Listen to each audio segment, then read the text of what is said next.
Durante años pensé que la gente que hablaba de ovnis lo hacía por aburrimiento o por ganar fama en redes sociales. Nunca tomé en serio esas historias hasta el invierno en que subimos al Nevado de Toluca. Ahora, cada vez que cierro los ojos, veo esa sombra que no debía estar ahí. Y no importa cuánto rece o me mantenga alejado de las montañas, siento que algo me sigue. Yo me llamo Rodrigo Cervantes. Tenía 33 años cuando todo ocurrió. En ese entonces vivía en Metepec, trabajaba como maestro de secundaria y los fines de semana con mis cuates organizábamos caminatas a diferentes cerros o volcanes del Estado de México. Era una especie de escape de la rutina, de las clases, de los trámites, del tráfico. Éramos un grupo de 5, Víctor, Paulina, el Chino, Laura y yo. Ese diciembre, una de las heladas más intensas que recuerdo, decidimos subir al Nevado. No era nuestra primera vez, pero sí la primera que iríamos tan tarde. La idea era ver el atardecer desde el cráter y luego acampar por una noche. Víctor, que siempre andaba buscando cosas fuera de lo común, insistía en que ese volcán tenía energía rara, según lo que había leído en un blog. Nadie le tomó importancia. Para nosotros, solo era otro pretexto para armar la escapada. Salimos un sábado, como a las 9 de la mañana, en la camioneta del Chino. Llegamos a las faldas del volcán como a eso de las 11 y empezamos a subir. Todo parecía normal. El cielo estaba despejado, aunque el frío era más intenso que de costumbre. Yo llevaba 3 capas de ropa térmica y aún así sentía cómo se me entumían los dedos. Nos reíamos, tomábamos fotos y hasta hicimos un pequeño muñeco de nieve antes de llegar al cráter. La primera cosa rara fue el silencio.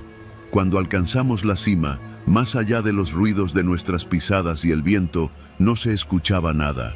Nada de aves, ni siquiera el zumbido de los insectos. Paulina hizo un comentario. «Oigan, ¿por qué está tan callado esto?» Nadie supo qué decirle. Hasta Víctor, que siempre tenía alguna tontería mística, se quedó callado. Empezamos a montar las casas de campaña junto a la Laguna del Sol. Laura estaba tomando fotos con su celular cuando se detuvo y gritó. «¿Vieron eso?» Todos volteamos hacia donde señalaba. Era el cielo, al poniente. Lo primero que notamos fue una especie de nube circular, completamente estática, justo encima del cráter. Pero no se movía con el viento como las demás. Luego de unos segundos, esa nube empezó a desvanecerse, y entonces lo vimos. Era un objeto negro, perfectamente circular, flotando muy arriba, quizá unos cientos de metros por encima de nosotros.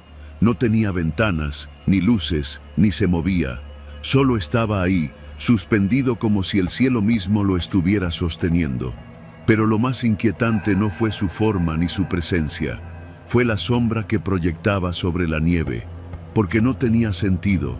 La luz venía del oeste, el sol estaba ya bajando. Sin embargo, la sombra en el suelo era una figura humanoide, gigante, de unos 15 metros de altura, con brazos alargados y algo que parecía una especie de cabeza triangular. Se movía con lentitud sobre la nieve, como si caminara. Pero arriba, el objeto seguía estático. «No puede ser su sombra», murmuró el Chino, dando un paso atrás. «¿Entonces de quién es?», le respondió Laura, sin dejar de mirar. Yo tenía la piel erizada. Intenté grabar con mi celular, pero en cuanto apunté hacia el cielo, la pantalla se puso negra. No solo negra, se apagó por completo. Intenté encenderlo de nuevo. Nada. Lo mismo pasó con los teléfonos de todos. Apagados, muertos. Después escuchamos ese ruido, como si el aire mismo estuviera vibrando.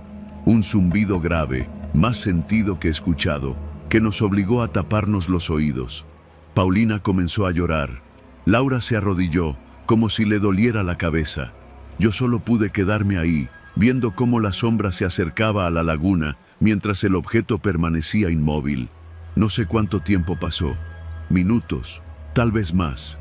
La sombra se detuvo a unos 10 metros de donde estábamos, y se inclinó hacia nosotros. Te juro por mi madre que lo vi. Una silueta negra, completamente sólida a pesar de que no había nada que la generara, Se inclinó como si nos examinara. En ese momento todos empezamos a gritar. Laura vomitó.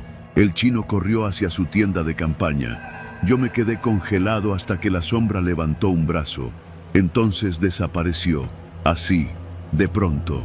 El objeto del cielo se elevó unos metros más y luego salió disparado hacia el este, como si el aire no lo afectara, y junto con él, el zumbido. Todo volvió al silencio. La nieve estaba derretida donde había estado la sombra, como si algo caliente hubiera caminado sobre ella, dejando una marca de pisadas largas, 3 dedos, con garras. Nadie durmió esa noche.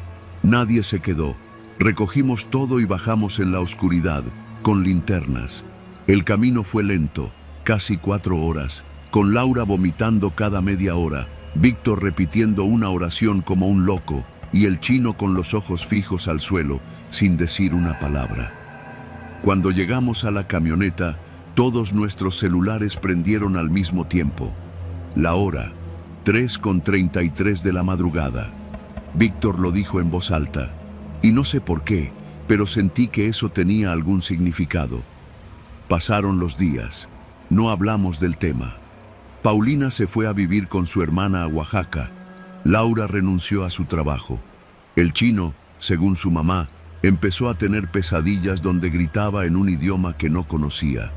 Yo empecé a soñar con esa sombra, no con el objeto, solo la sombra. La veía caminando por las calles de Metepec, rondando mi casa, mirando por mi ventana. Fui a hacerme estudios. Nada anormal. Intenté hablar con un sacerdote. Me mandó con un terapeuta. El terapeuta me recetó pastillas. Las tomé, pero no sirvieron de nada. Cada noche era lo mismo. Un día, desperté con sangre en la nariz. No era mucha, pero tenía un olor metálico raro, como si no fuera solo mía. Y al lado de mi cama, encontré una huella, 3 dedos, garras, como las que vimos en la nieve. Ahí fue cuando decidí irme. Dejé mi trabajo. Me mudé a Veracruz con una tía que no preguntó nada. Pasaron 6 meses sin incidentes, sin sueños, sin huellas, sin sombras, hasta hace 2 noches. Desperté a las 3:33, no por pesadilla, sino porque la ventana de mi cuarto estaba abierta y entraba un aire frío, seco, imposible para esta costa. Me levanté a cerrarla, y en el cristal, empañado por la humedad, había una figura marcada. No era una mano humana. Y esta mañana, revisando mi calendario, me di cuenta de algo que me heló la sangre. Ese encuentro en el Nevado fue hace exactamente 1 año. No sé qué quiere, no sé por qué a mí, pero tengo el presentimiento de que esto no ha terminado. Y si alguien lee esto, no subas al Nevado de Toluca en invierno, porque no todo lo que viene del cielo trae luz.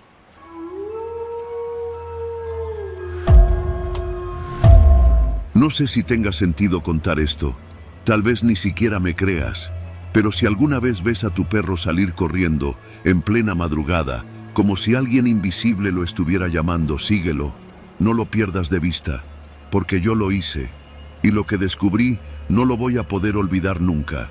Vivo en la colonia Santa Elena Alcalde, al norte de Guadalajara, cerquita del zoológico y de la barranca de Huentitán. Es un barrio tranquilo, de esos donde todos se conocen aunque sea de vista, donde se escucha la campana del afilador, el grito del panadero en la bicicleta, y donde los perros, que abundan como en todo México, son parte del paisaje sonoro. Eran más o menos las 3 de la madrugada cuando me despertó el primer zumbido. No era un ruido fuerte, pero tenía algo que te incomodaba por dentro, como si te temblaran los huesos por dentro de los oídos. Un brrr constante, bajo, con una vibración que no venía de ningún lugar visible. Al principio pensé que era una vibración de algún tráiler en la carretera o algún aparato fallando, pero al mirar por la ventana no vi nada. Todo estaba oscuro, demasiado oscuro. El alumbrado público de la calle estaba apagado, como si se hubiera ido la luz, pero el foco del patio trasero seguía encendido. Eso me desconcertó. Salí al patio para revisar y fue ahí donde noté que algo andaba mal. No escuchaba nada. Ni grillos, ni autos, ni siquiera el murmullo lejano de los perros del barrio. Y eso, para alguien que vive aquí, es como si te taparan los oídos. Siempre hay un perro ladrando, un carro pasando, una sirena chillando en la distancia. Pero esa noche, el silencio pesaba. Y entonces, comenzó. Uno por uno, los perros del vecindario empezaron a ladrar. Primero uno, luego otro, luego más. Pero no era un ladrido común, no era ese que hacen cuando pasa alguien por la banqueta. Era un aullido lastimero, casi de desesperación, como si les doliera el aire, como si supieran algo que nosotros no. Y luego los vi correr. Desde la ventana del segundo piso alcancé a ver al pitbull del Don Felipe, al pastor alemán de la familia Gómez, incluso al chihuahueño escandaloso de la señora Betty. Todos corriendo, en fila, en la misma dirección, como si algo los estuviera llamando. El mío, Chico, un mestizo criollo con patas cortas y hocico chueco, se agitaba y rascaba la puerta trasera como loco. Nunca lo había visto así. Sus ojos estaban desorbitados, babeaba y emitía un gruñido entrecortado por su respiración acelerada. Le abrí la puerta y se fue. Ni siquiera volteó a verme. Corrió directo hacia la calle. Dobló la esquina con la lengua de fuera, siguiendo a los otros, y ahí fue cuando algo dentro de mí se encendió. Un instinto, no sé, algo irracional. Me puse los tenis sin calcetas, agarré mi celular, que no tenía señal, y salí tras él. La calle parecía otra. No había ni un alma, solo perros, decenas, tal vez más de un centenar, de todas razas y tamaños, corriendo por Avenida Fidel Velázquez como si supieran exactamente a dónde ir, como si algo más grande que ellos, más fuerte que el instinto de supervivencia, los guiara. Yo seguí al mío, iba jadeando, pero firme. Cruzamos la calzada Independencia, donde increíblemente no venía ningún carro. Toda la ciudad parecía detenida, como congelada en el tiempo. No vi ni un solo foco prendido, ningún ruido humano, nada, solo el zumbido, constante, ya no bajo, más fuerte, vibrando en el pecho. Nos fuimos acercando hacia la barranca de Huentitán. Ahí fue cuando empecé a sentir miedo. No un miedo común, no ese que sientes cuando alguien te espanta. Era otra cosa, como si cada paso me alejara de la realidad que conocía, como si el suelo se sintiera más liviano, el aire más espeso. A lo lejos, más allá del puente Matute Remus que cruza la barranca, vi algo que me heló la sangre. Una luz, una especie de domo flotante suspendido sobre la barranca. Pero no era una nave como las que salen en las películas. No tenía forma definida. Era como una masa vibrante de luz líquida, suspendida en el aire, que pulsaba al ritmo del zumbido. Cambiaba de forma a cada segundo. A veces parecía una esfera, luego un cilindro, luego algo como un capullo inmenso. Y los perros, todos los perros se estaban reuniendo justo debajo de esa cosa. Formaban un círculo, perfecto. Nadie les decía qué hacer, no había correas, ni dueños, ni nada. Solo estaban ahí, temblando, aullando al unísono. Y en medio del círculo había un bulto. Era un perro también, pero no era de este mundo. Parecía hecho de sombra. Tenía ojos, muchos ojos, y cada uno brillaba con una luz blanca que dolía verla. Su cuerpo era como una neblina densa con patas. Su forma cambiaba, se estiraba, se encogía, pero estaba ahí, presente, firme, y todos los demás lo rodeaban como si fuera un rey. Vi a Chico unirse al círculo, casi hipnotizado. Yo no podía moverme. Mis piernas no respondían. Solo observaba, paralizado, mientras el bulto en el centro comenzaba a elevarse. Los perros empezaron a aullar más fuerte, como si algo se despidiera o se invocara. Entonces, la cosa flotante en el cielo descendió un poco. No tocó el suelo, pero de su parte inferior se abrió una grieta luminosa, un resplandor tan blanco que parecía absorber el color del mundo. Uno por uno, los perros empezaron a entrar, flotando, despegando del suelo como si dejaran atrás el cuerpo. Algunos lloraban, otros jadeaban, pero ninguno se resistía, y ahí fue cuando lo vi. Chico volteó, me miró, Y no era él, tenía sus ojos, pero no eran suyos. No sé cómo explicarlo. Era como si me mirara otra cosa desde dentro de su cuerpo, como si una inteligencia ajena me observara desde esa cara familiar. Me sostuvo la mirada por unos segundos eternos, luego se elevó, junto con los demás, hacia la luz. Desaparecieron, todo, en un segundo, sin ruido, sin zumbido, sin luces. Todo se apagó. Caí al suelo. Cuando desperté, era de día. El sol ya había salido y la ciudad volvió a sonar. Carros, claxones, risas, ladridos, pero no los mismos. Ninguno de los perros que vi esa noche volvió. Ni el de don Felipe, ni el de la señora Betty, y por supuesto, ni Chico. Pregunté. Mucha gente los dio por extraviados. Algunos pensaron que alguien había echado veneno, otros que una jauría se los llevó. Nadie creía en ovnis. Nadie hablaba del zumbido. Pero algunos vecinos también lo oyeron.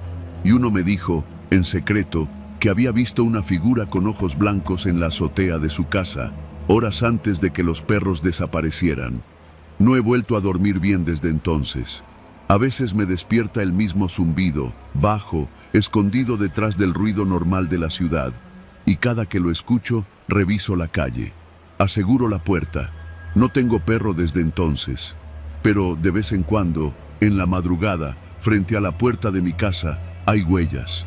Huellas pequeñas, inconfundibles, como si Chico hubiera regresado, o algo que usó su cuerpo como disfraz. Y cada vez que las veo, siento que no fue un adiós, fue una promesa, una advertencia.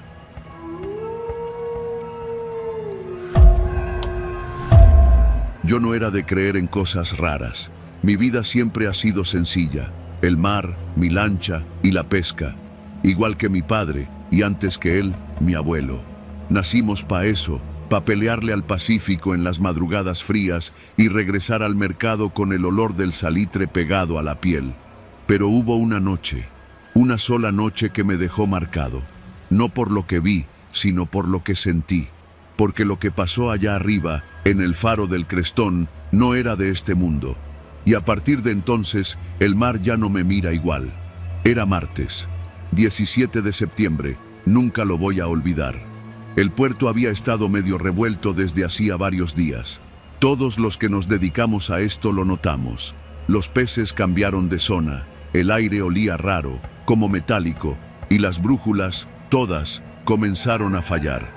La mía daba vueltas locas, como si hubiera perdido el norte, literalmente. Esa noche salimos 3 lanchas. La mía, la Margarita, con mi compadre Lencho y el muchacho nuevo, Iván. Los otros eran el Tiburón y la Lupita, conducidas por viejos conocidos. Nos fuimos temprano, como eso de las 2 de la mañana, buscando llegar a la zona donde se estaba moviendo el Pargo. La luna estaba llena, alta, iluminando el mar como si fuera de día, pero con un brillo enfermizo, de esos que hacen que la piel se sienta rara. Todo iba normal, hasta que pasamos frente al Cerro del Crestón. El faro de Mazatlán, ese que lleva casi un siglo guiando a los barcos, estaba apagado.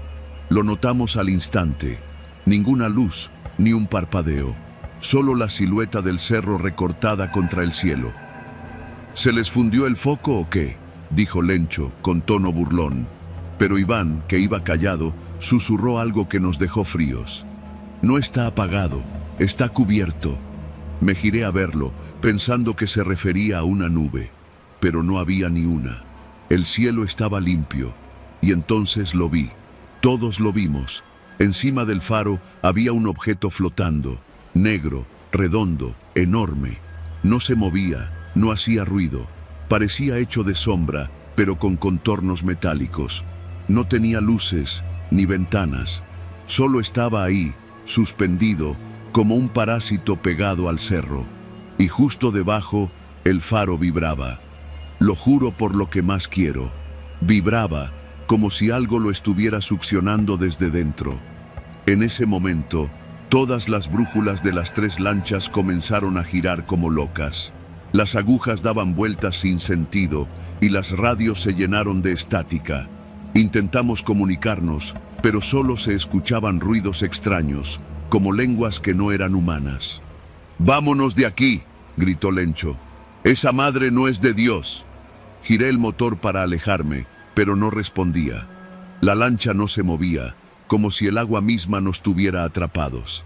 Sentí algo en el pecho, una presión rara, como si el aire se volviera más denso. Y entonces el mar cambió. El oleaje se detuvo por completo. No se movía ni una gota. El Pacífico quedó quieto, muerto, y del agua empezaron a salir luces. Pequeños destellos azules que flotaban, danzaban alrededor de las lanchas. Iván, fascinado, estiró la mano para tocarlos. «¡No!», le grité, pero fue tarde.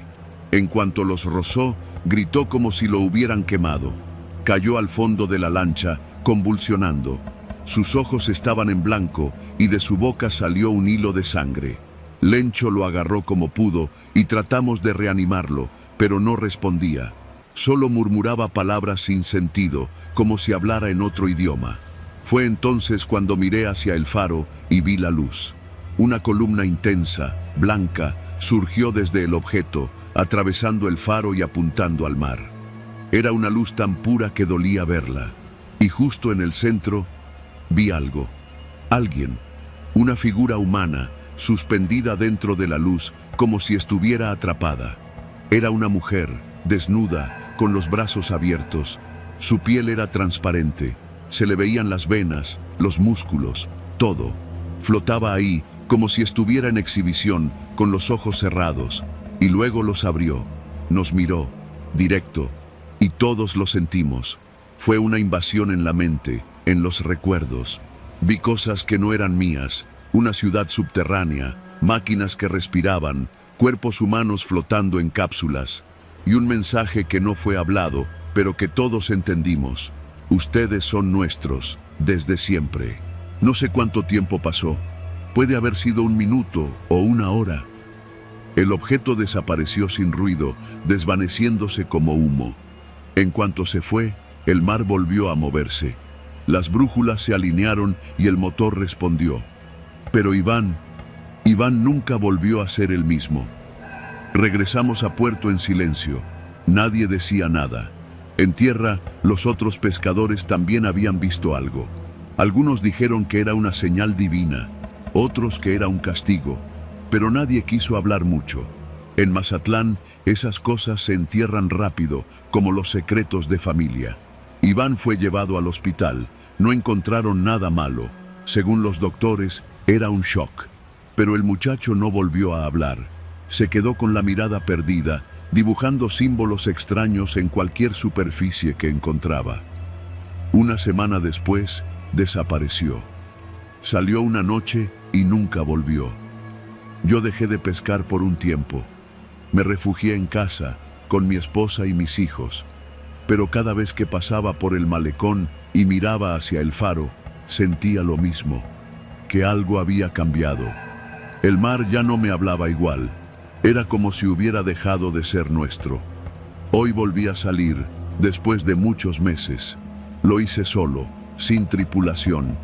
Llevé una brújula nueva, pero ni bien crucé la línea imaginaria frente al Cerro del Crestón, empezó a girar otra vez. No me asusté, solo confirmé lo que ya sabía. Eso que vimos no fue una visita, fue una advertencia. Y el mar ya no obedece.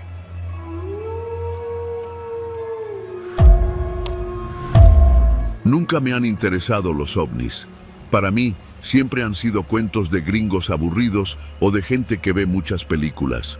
Yo soy trailero, de esos que cruzan México de punta a punta cargando mercancías sin preguntar demasiado.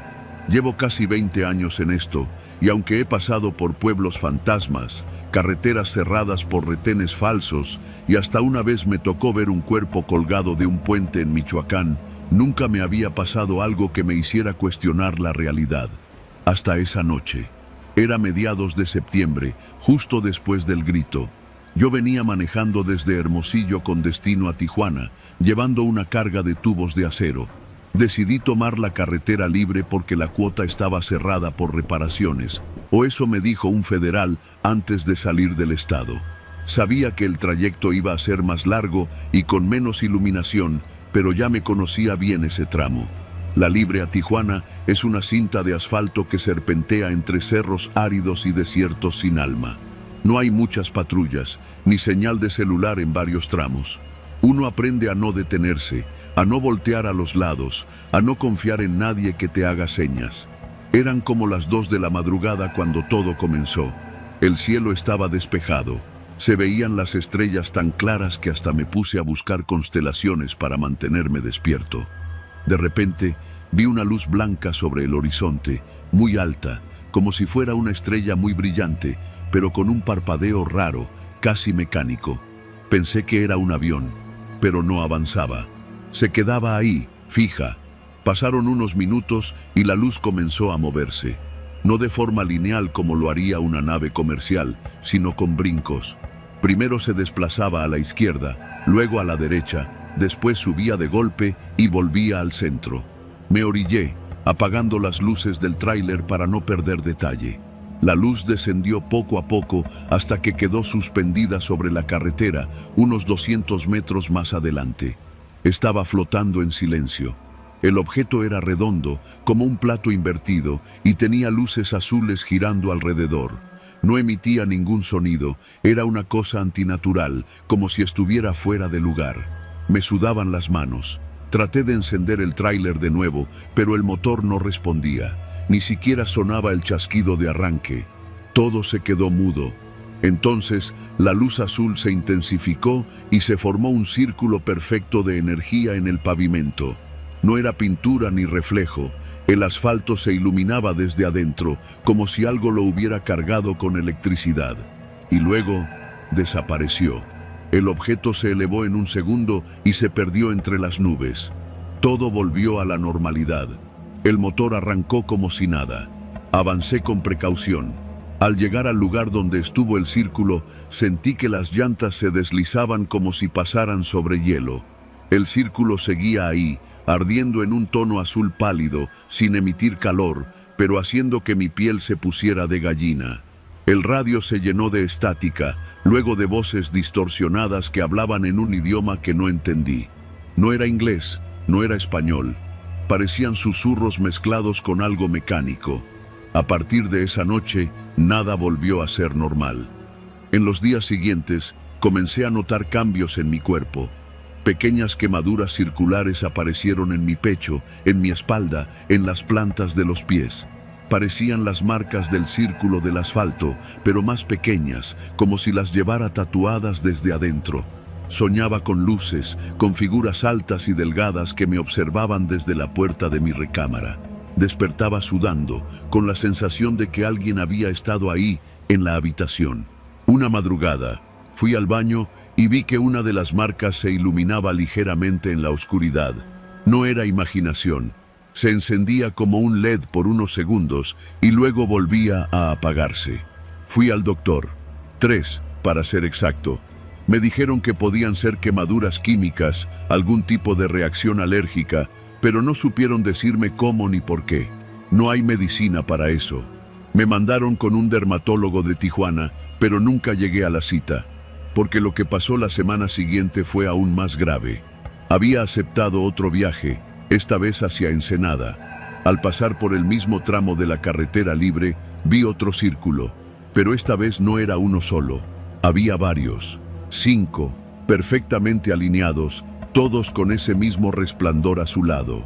El aire olía raro, como a metal quemado, y aunque era de noche, sentí como si el sol estuviera alumbrando directamente sobre mi cabeza. Me detuve de nuevo, no por voluntad, sino porque el tráiler se apagó solo. El tablero chisporroteó y luego quedó negro. Esta vez no estaba solo. Vi figuras, altas, más altas que cualquier humano. No caminaban, se deslizaban. Tenían brazos largos, casi hasta el suelo, y ojos grandes, negros, sin párpados. No emitían sonido, pero su presencia se sentía como un zumbido constante en el pecho, como si algo te apretara por dentro. Una de ellas se acercó al cofre del tráiler y lo tocó. Al instante, una de las marcas en mi piel se encendió. Sentí un dolor horrible, como si me estuvieran sacando algo por dentro. Perdí el conocimiento. Desperté al amanecer, solo. El tráiler funcionaba como si nada, pero los círculos seguían ahí. Nadie los tocaba, nadie los cruzaba. En los días siguientes, escuché que varios traileros reportaron lo mismo. Algunos se bajaban a tomar fotos, pero sus celulares se freían. Otros simplemente desaparecieron. Uno de ellos, un viejo conocido apodado El Grillo, fue hallado 3 días después, caminando desnudo por una brecha, murmurando cosas sin sentido. Tenía las mismas marcas que yo. Intenté olvidarlo. Dejé de manejar por el norte. Me quedé en Veracruz un tiempo, donde vive mi hermana. Pero los sueños seguían, siempre el mismo. Luces descendiendo, el zumbido, las figuras y una voz que decía una palabra incomprensible. No la puedo repetir. No tiene letras, pero la oigo en mi cabeza. Hace poco regresé a la carretera libre a Tijuana. No quería, pero algo me empujaba. Un impulso que no puedo explicar. Llegué al mismo tramo y los círculos ya no estaban. El pavimento había sido reemplazado, pero por la noche, si uno apaga las luces y se queda en silencio, se pueden ver brillar levemente, como si nunca se hubieran ido. A veces siento que algo me llama desde ese lugar, como si aún no hubieran terminado conmigo. Tengo miedo, sí, pero también algo más. Una parte de mí, pequeña pero constante, quiere volver. Quiere cruzar esos círculos una vez más, a ver si esta vez me llevan del todo.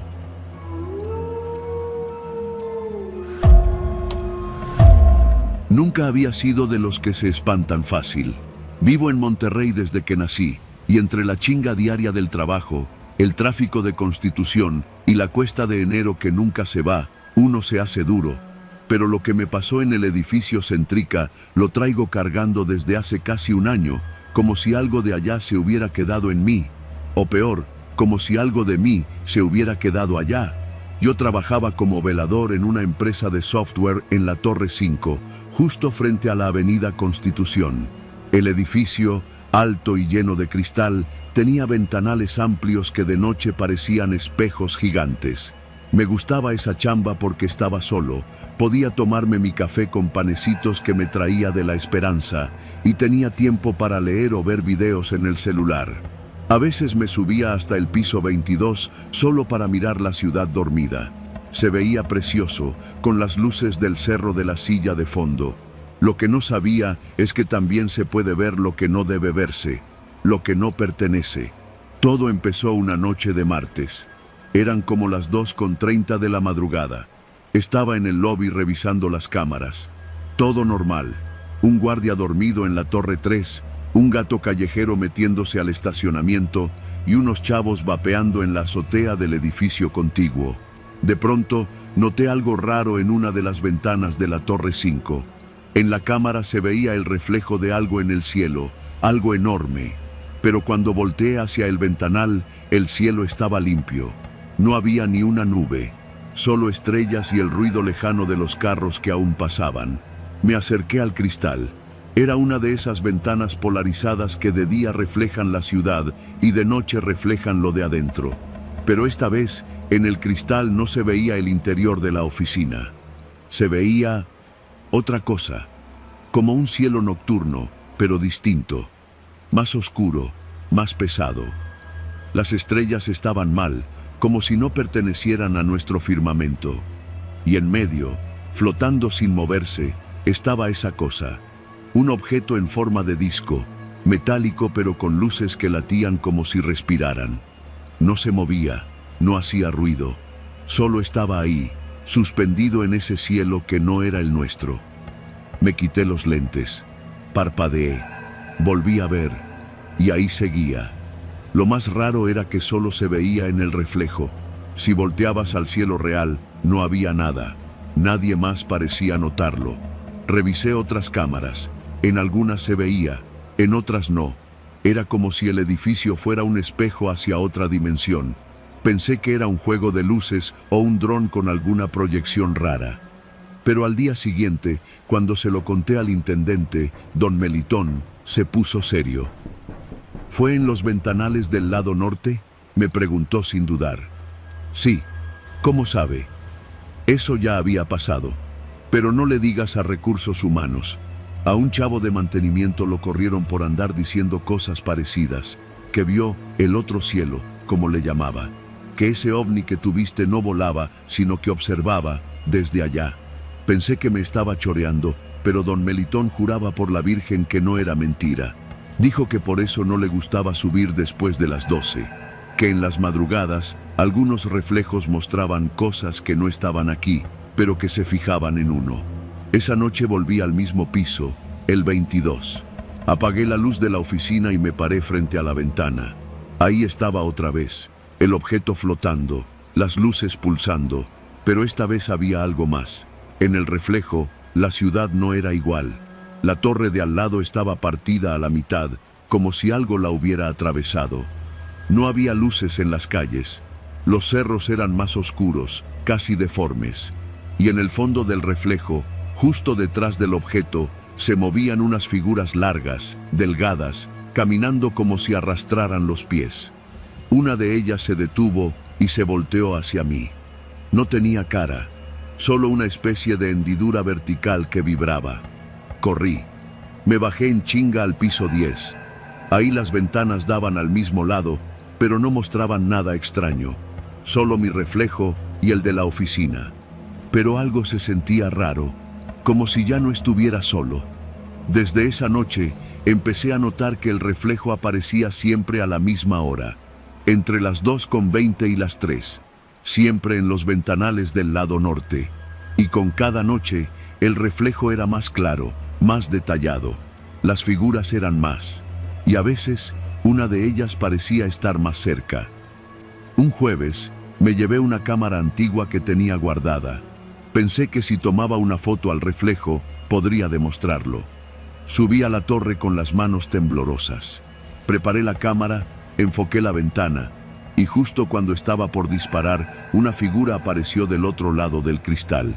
No del lado del reflejo, sino aquí, como si hubiera cruzado, como si estuviera dentro. Era alta, delgada, con la piel blanca, traslúcida, como hecha de humo espeso. Su cabeza era alargada y en lugar de ojos tenía 2 círculos negros como pozos. No hizo ruido, solo me miró. No pude moverme, ni gritar, solo apreté los ojos. Cuando los abrí, ya no estaba, pero en el cristal ya no era un reflejo, era una ventana real a ese otro cielo. Podía sentir el viento de allá, un aire denso, con olor a metal y tierra quemada. Las luces del objeto latían más rápido, como si se estuviera acercando, como si respondiera a mi presencia. No recuerdo cómo bajé, solo sé que me encontraron al día siguiente, desmayado junto al elevador. Me dieron de baja, claro, dijeron que era estrés, que necesitaba ayuda, pero yo sé lo que vi. Intenté dejarlo atrás. Cambié de casa, de colonia, hasta de estado por unos meses. Pero cada vez que veo un ventanal grande en un edificio alto, no puedo evitar mirarlo fijamente, buscando ese reflejo. Y a veces lo encuentro, aunque ya no esté en Monterrey. Dicen que hay cosas que solo existen si las ves. Yo no estoy tan seguro, porque desde esa noche, el reflejo de ese otro cielo aparece en lugares donde antes no estaba. Y no soy el único que lo ha visto. Una amiga de Saltillo me contó algo parecido. Un chofer de Uber en San Nicolás juró ver una figura al otro lado del cristal de su coche cuando pasaba frente a Centrica. No era un reflejo, me dijo, era una mirada. Lo peor de todo es que siento que algo de mí quedó allá, como si esa cosa del reflejo me hubiera marcado, como si me hubiera abierto por dentro, porque desde entonces, a veces, cuando estoy solo en casa y la televisión está apagada, veo en la pantalla negra el reflejo de un cielo distinto y del objeto, flotando, esperando. No sé si algún día vendrá, no sé si quiere llevarme, o ya lo hizo.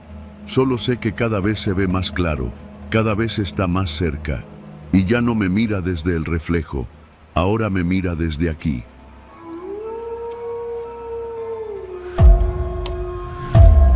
Yo no creía en nada de eso, ni en fantasmas, ni en ovnis, ni en chingaderas de las que se cuentan en los programas nocturnos de radio.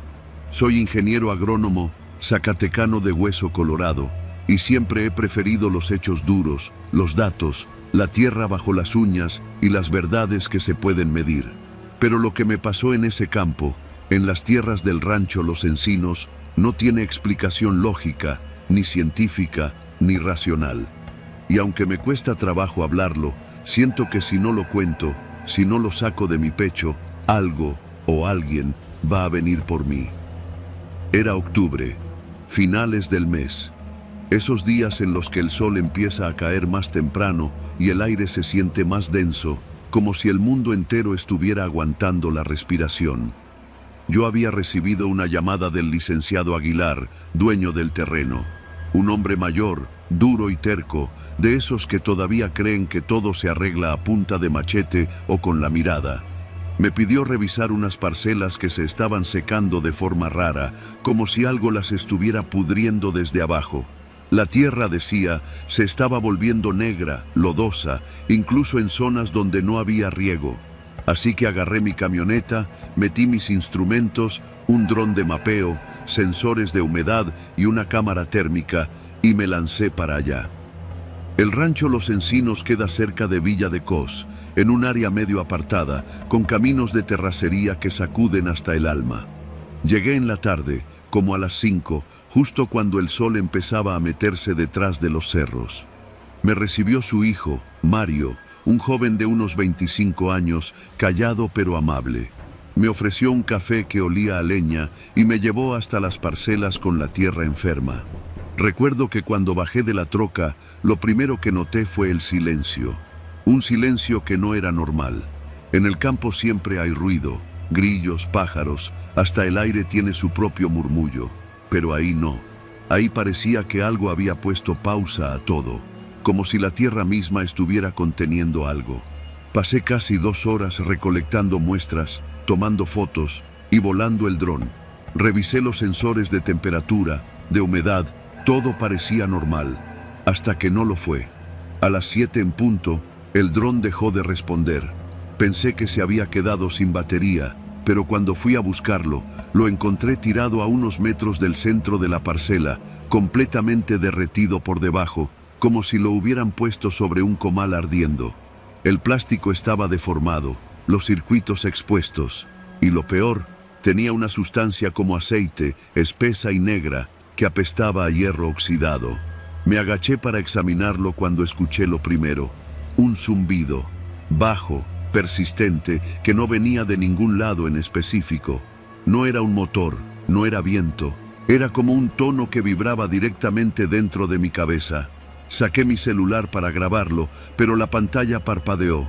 La cámara se activó sola y empezó a grabar. En la pantalla vi algo que no estaba frente a mí. Un campo, distinto, con figuras, sombras altas, moviéndose lento. No era lo que yo tenía enfrente. Me levanté de golpe y apagué el celular. Me fui directo a la camioneta y le pedí a Mario que nos fuéramos.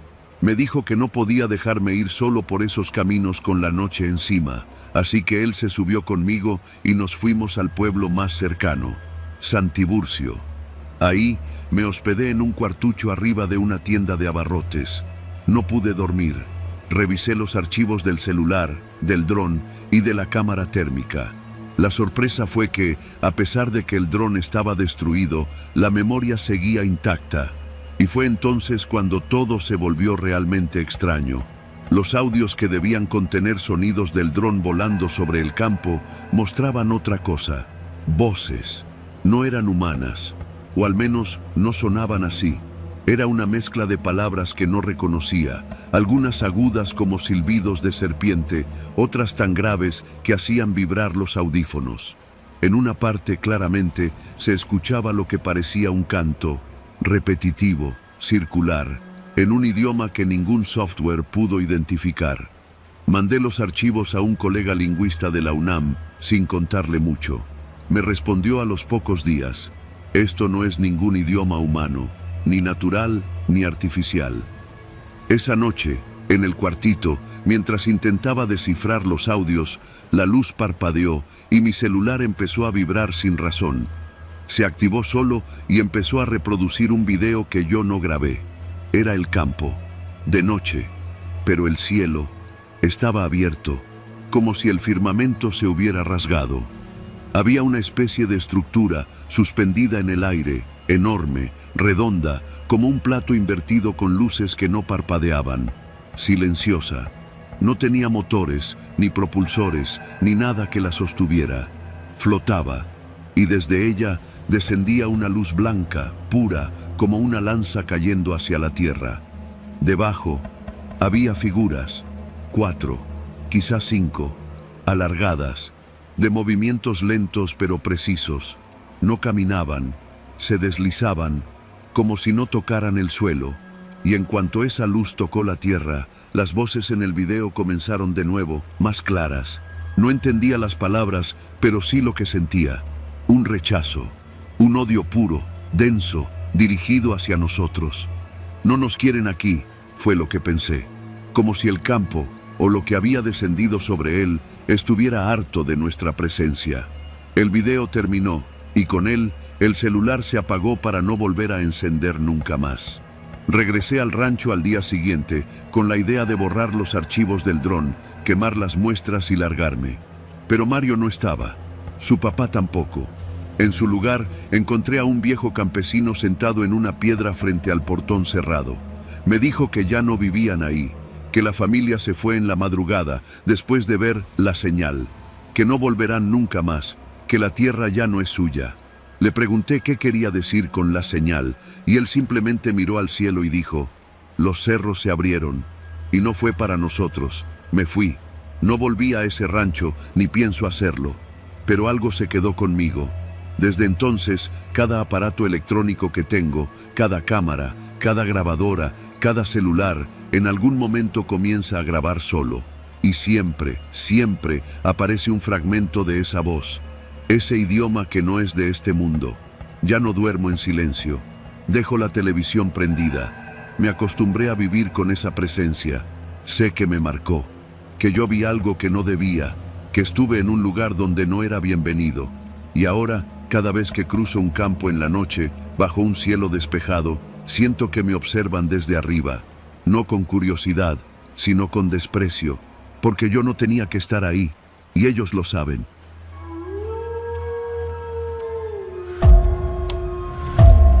Me llamo Rodrigo Varela, tengo 35 años y soy fotógrafo freelance. Desde hace más de una década me dedico a documentar fenómenos naturales y paisajes para revistas de turismo y canales de naturaleza. No soy ningún aficionado, ni tampoco un buscador de ovnis, ni un loco conspiranoico. Lo que voy a contar no lo leí, no me lo contaron ni lo soñé. Lo viví con mis propios ojos en el malecón de Chapala, un domingo por la tarde. Era finales de octubre. Esa temporada, el lago suele estar más lleno que de costumbre por las lluvias recientes. Me encontraba en Jalisco trabajando para una revista que quería hacer un especial sobre los cuerpos de agua más grandes de México. Llegué a Chapala por la mañana y después de desayunar un par de tamales de elote y un café de olla en un puestito frente al mercado, caminé hasta el malecón con la cámara al cuello. El día estaba nublado. El agua del lago se movía despacio, casi con pereza, y las lanchas estaban amarradas. A pesar de ser domingo, no había mucha gente. Algunas parejas caminaban por ahí, niños corriendo y unos señores mayores sentados en las bancas mirando el horizonte como si esperaran algo. Yo me quedé junto a una escultura de aves, afinando el enfoque de mi lente. Tomé unas fotos de las garzas alzando el vuelo entre los lirios. Fue entonces cuando lo vi. No llegó volando, no hizo ruido, no salió de las nubes, simplemente ya estaba ahí. Una especie de objeto flotaba sobre el lago a unos 300 metros de la orilla. No tocaba el agua, pero debajo de él se alzaba una columna líquida, como si una parte del lago estuviera siendo succionada hacia arriba sin romperse. La columna era perfecta, cilíndrica, de unos 4 metros de diámetro, elevándose en vertical desde el lago hasta tocar el vientre del objeto suspendido. Pensé que se trataba de una ilusión óptica, tal vez algún tipo de maquinaria desconocida, pero la gente también lo vio. Unos niños empezaron a señalar. Una señora mayor, vestida con rebozo oscuro, murmuró algo en voz baja, se santiguó y se fue caminando de espaldas, mirando el lago como si temiera darle la espalda. Yo enfoqué la cámara, tomé 1, 2, 3 fotos, revisé el visor. El objeto estaba ahí, tenía forma ovoide, metálica, sin ventanas ni luces visibles.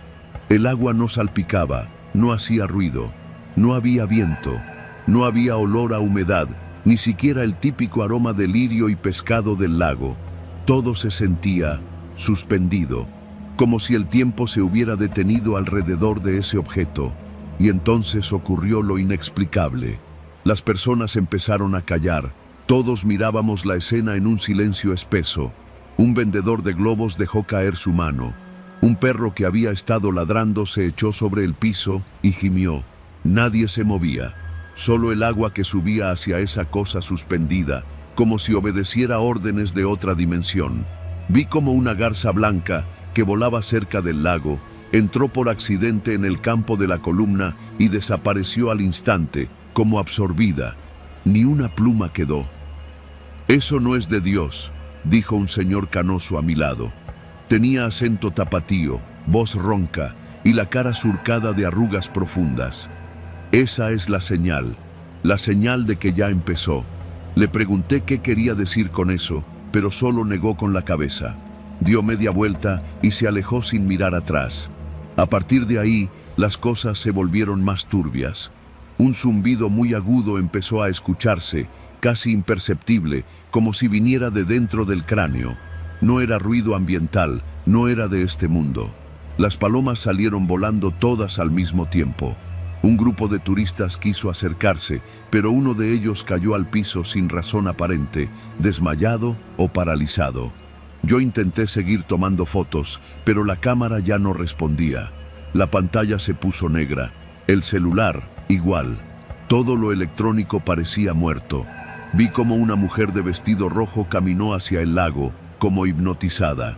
Nadie la detuvo. Se metió al agua sin vacilar, paso a paso, hasta que el agua le llegó al pecho. Y entonces, el agua la envolvió por completo y su cuerpo desapareció. Ni burbujas dejó. Nadie gritó. Nadie corrió. Estábamos atrapados, observando algo que no tenía lógica, como si una fuerza invisible nos obligara a ser testigos. En ese momento me di cuenta. No podíamos irnos. Nuestras piernas no respondían. Yo lo intenté. Me esforcé por moverme, por girar el torso, pero era como si estuviera anclado al concreto del malecón. Solo los ojos me obedecían. Un miedo frío se apoderó de mí, no por lo que veía, sino por la certeza de que no era bienvenido, de que algo, desde allá arriba, me estaba mirando de vuelta. Y entonces comenzó a caer la noche de golpe, como si hubieran apagado el sol. De un segundo a otro, ya no era media tarde, sino un crepúsculo cerrado. El objeto comenzó a vibrar.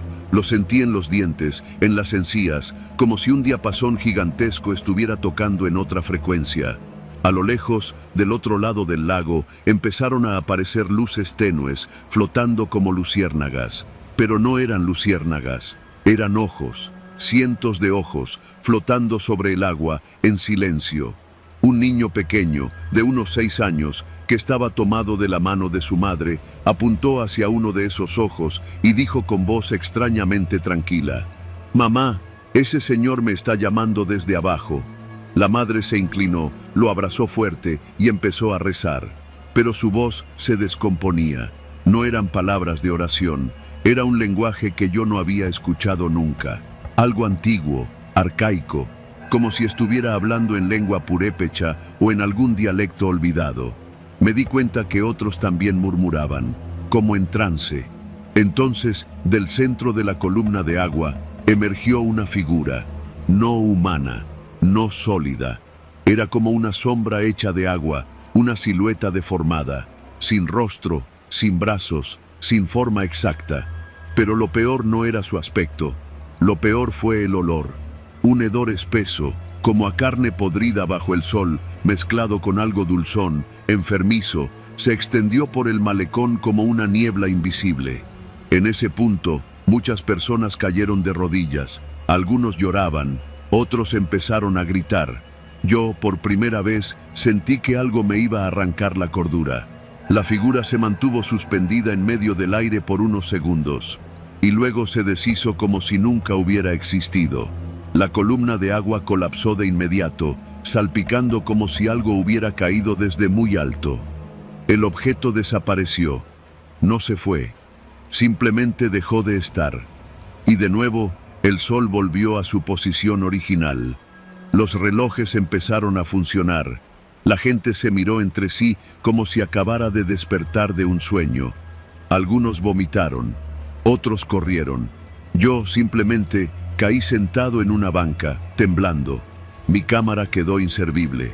El celular no encendió, pero había algo más. Mis fotos habían desaparecido. No había evidencia de lo que había visto. Solo quedaban los rostros marcados de las personas que, como yo, no iban a olvidar jamás. Una patrulla llegó poco después, alertada por llamadas. Los oficiales no hicieron muchas preguntas. De hecho, parecían ya estar enterados. Uno de ellos, al verme sentado y en shock, me ofreció agua. Le pregunté si eso había pasado antes. Solo me miró con cansancio, como quien ha visto mucho más de lo que debería, y me dijo: «No hable de esto por aquí, joven. No es seguro». Volví a Guadalajara esa misma noche. Nunca entregué las fotos a la revista. Renuncié. No volví a tomar una sola imagen del lago ni de ningún cuerpo de agua desde entonces.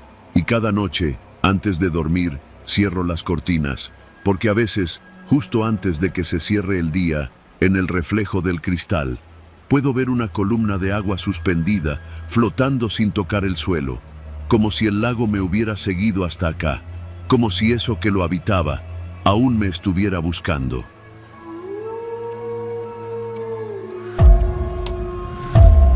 Nunca he sido de usar joyas, relojes ni cinturones con hebilla. Nunca me ha gustado sentir algo frío contra la piel, ni cargar cosas innecesarias. De niño, cuando iba a la escuela en la Sierra Mixe de Oaxaca, los demás se burlaban porque mi mochila era solo una bolsita tejida por mi abuela. Decían que parecía que iba al mercado y no a la primaria. A mis 36 años, seguía igual de simple. En mi trabajo como guía de senderismo para turistas en la zona de Yagul, siempre iba con lo mínimo: agua, algo de comida, mi navaja sin filo y un cuaderno de notas.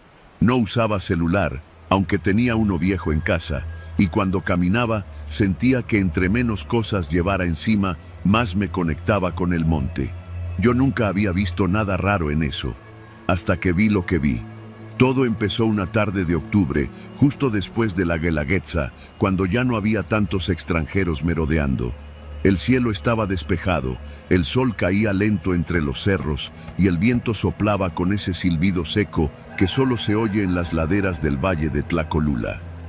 Yo caminaba con 3 turistas, 2 chilangos y una francesa, por un sendero poco conocido que conecta Yagul con un antiguo punto ceremonial zapoteca. Ellos iban tomando fotos, medio distraídos.